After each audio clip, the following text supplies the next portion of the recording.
Hi it's me நாங்கள் today பார்க்க போகிற ரெசிபி லகோரி பன்னீர் தாங்க. அது கூட வீட்டிலே வந்து பார்த்திங்கன்னா பன்னீர் ரெடி பண்ண போகிறேன். பேக்கெட் பால் இல்லை, பசும்பாலில் எவ்வளோ தான் வருதுன்னு பார்க்கலாமே. 1 லிட்டர் பசும்பால் எடுத்துகிட்டு கொதிக்க வச்சுட்டு அதில் கொஞ்சம் கொஞ்சமாக எலுமிச்சை சாறை சேர்த்துட்டு வந்தால் நல்லா பன்னீர் பிரிஞ்சு வந்துருச்சு. பால் திரிஞ்சு வந்துடும் இல்லையா, அதை தான் அப்படி சொன்னேன்.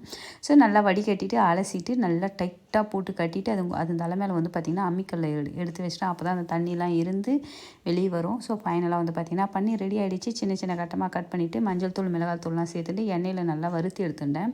நல்லா சாஃப்டாக டேஸ்ட்டாக இருந்துச்சு. ஆனால் என்ன குவான்டிட்டி தான் ரொம்ப கம்மியாக இருந்துச்சு. மேபி பேக்கெட் பாலில் ட்ரை பண்ணால் நிறைய வருமோன்னு தெரியல. சரி, அகைன் ஒரு பாத்திரம் வச்சுட்டு ஒரு 4 ஸ்பூன் ஆயில் விட்டுட்டு பட்டை, லவங்கம், சீரகம்லாம் சேர்த்துட்டேன். இது கூடவே வந்து பார்த்திங்கன்னா தனி மிளகாய் தூளும் கரம் மசாலாவும் சேர்க்கணுங்க. நான் மறந்துட்டேன், அதனால் தக்காளி சேர்த்துட்டேன். ஸோ அகைன் ஒரு பாத்திரம் வச்சுட்டு சொன்ன மசாலாவை சேர்த்துட்டேன். அதுக்கப்புறம் வந்து பார்த்திங்கன்னா இஞ்சி பூண்டு விழுதும் சேர்த்துட்டேன்.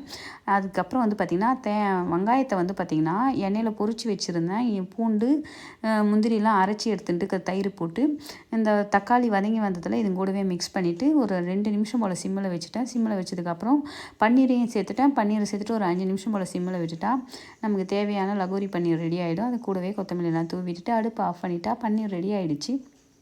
ட்ரை பண்ணி பாருங்களேன். நம்ம நிறைய பன்னீர் பட்டர் மசாலா ட்ரை பண்ணியிருப்போம். இதுவும் ஒரு சூப்பரான ரெசிபி தான். ட்ரை பண்ணி பார்த்துட்டு எப்படி இருக்குன்னு சொல்லுங்கள். தேங்க்யூ ஃபார் வாட்சிங்.